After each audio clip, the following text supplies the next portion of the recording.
राधे राधे श्यामा लाडली, हे वृषभानुलली, एक बार इधर तो देखो, चरणों पड़े हैं हम भी लाडली, शीश पे कर कमल रखो, देखती रहूं मैं बस तुमको, इन नैनन में मुझको रखो, कभी तो लाडली नेक तुम हमको, अपनाई कुंज में ही रखो।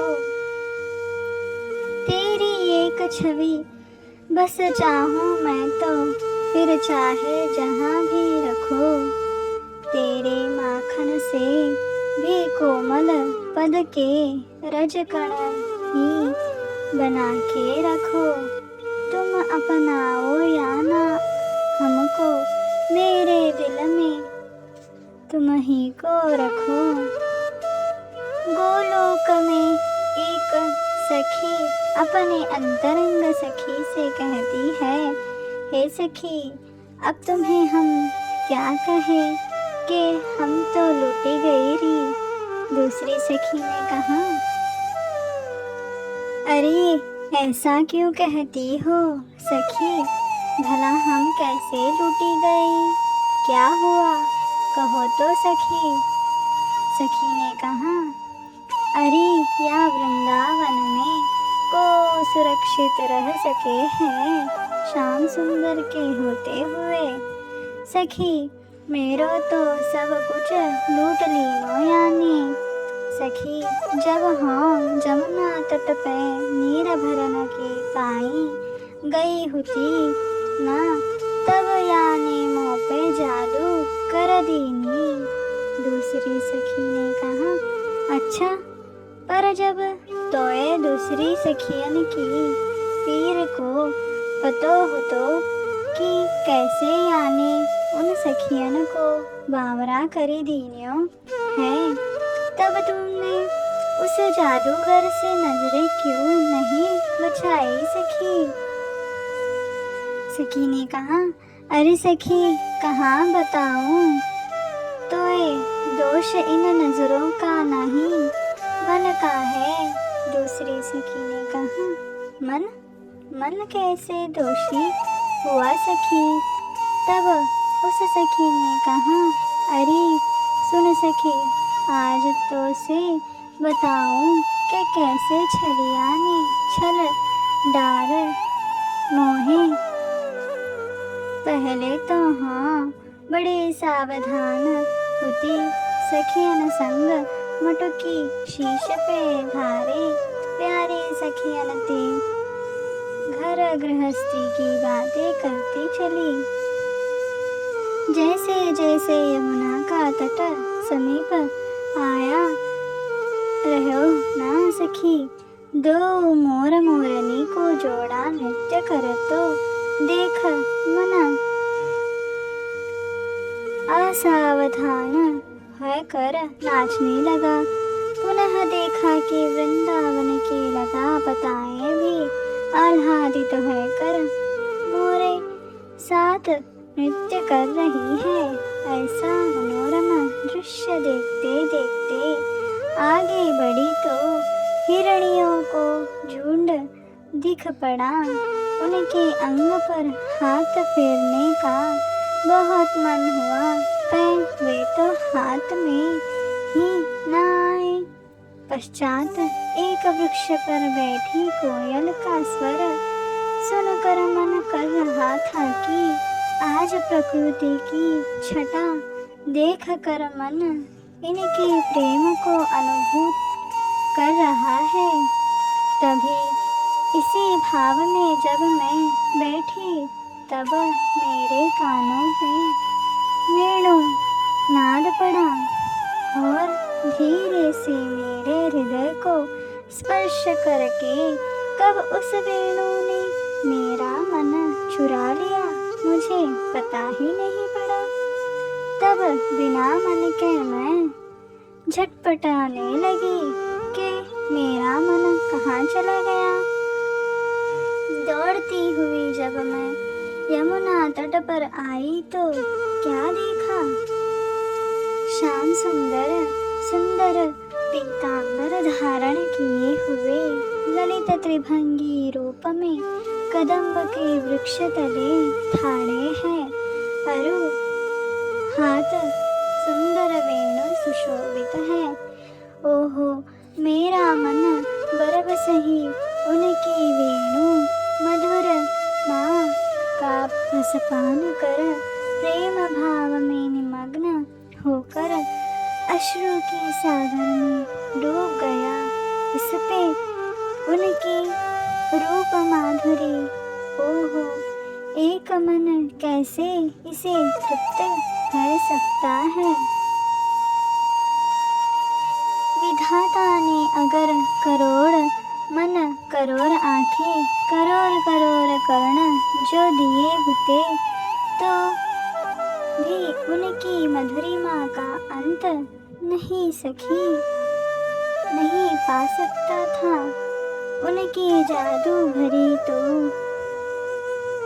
एक नजर ही पर्याप्त है।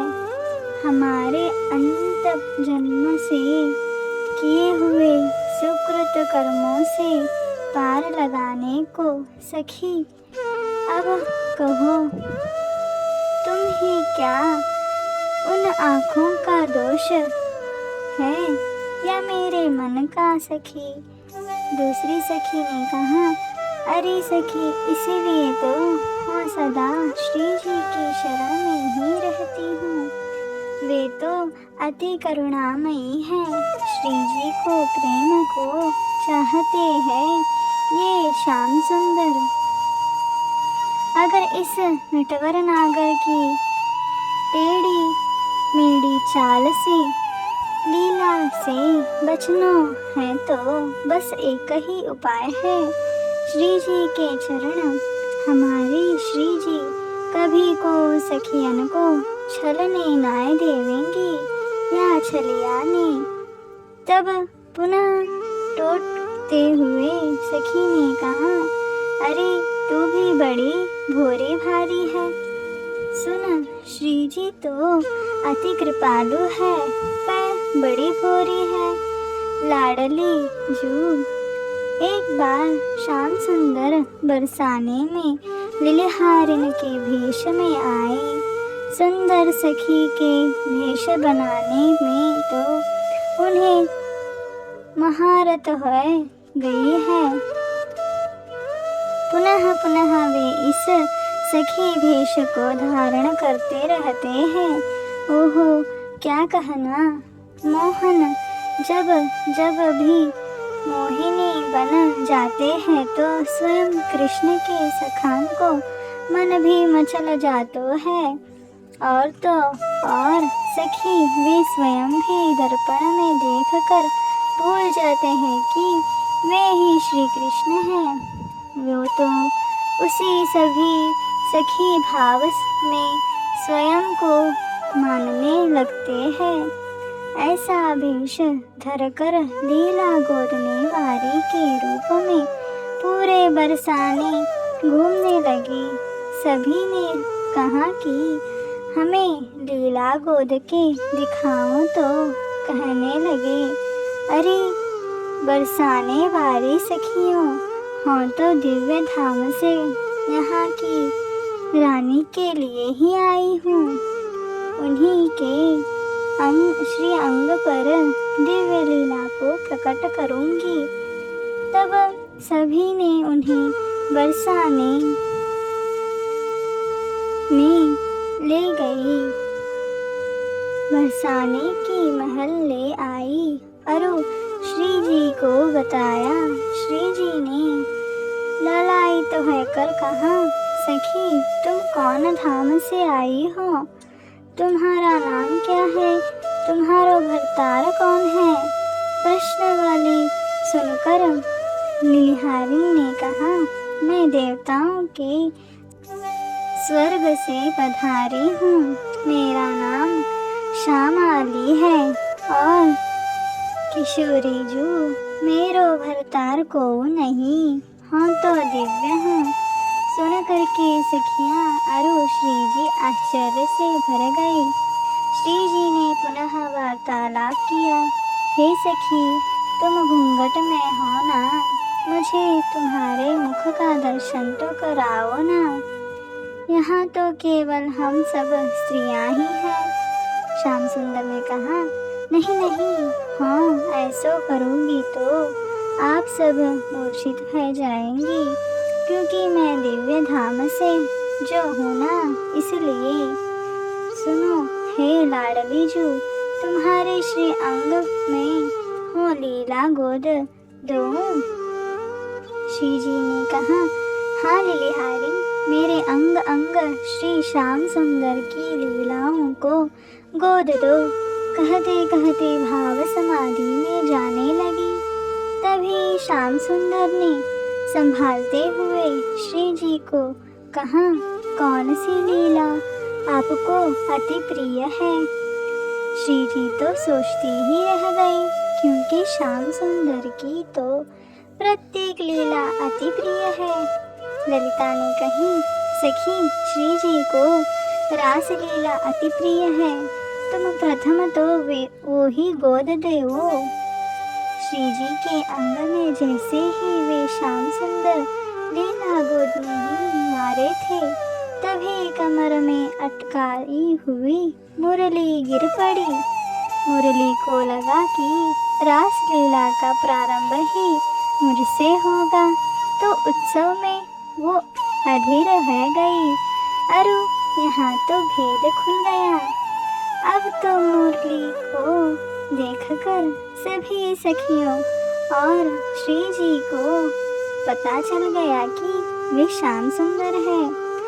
सभी उनसे पूछती, तुम्हें मैं लंपट राज ने मूर्छा की लीला की। सभी संभालती उनकी मूर्छा को तोड़ने का उपाय करती। उतने में लंपट राज अपनी मुरली लेकर के चंपत हो गए। अब कहो सखी, श्री जी को भी यानी छल ही लिया ना। दूसरी सखी सुनती ही रह गई। पुनः कहा, भगवान ही हमें इस जादूगर से बचावे। हाय सखी, अब तो हमारा वृंदावन रहना कठिन है। अब क्या करेगी हम सखियाँ? सखी ने कहा, सखी, इस प्रेम नगरी में जो आएगा उसे तो नंद नंदन लूटेगा ही। उसके पाप कष्ट दुख लूट कर प्रेम भक्ति आनंद प्रदान करेगा। क्या तुम भी स्वयं को लुटवाना नहीं चाहती? राधा वल्लभ लाल की जय। श्री राधा गोविंद सरकार की जय। श्री राघवेंद्र सरकार की जय। गुरु महाराज की जय। जय जय श्री राधे राधे राधे।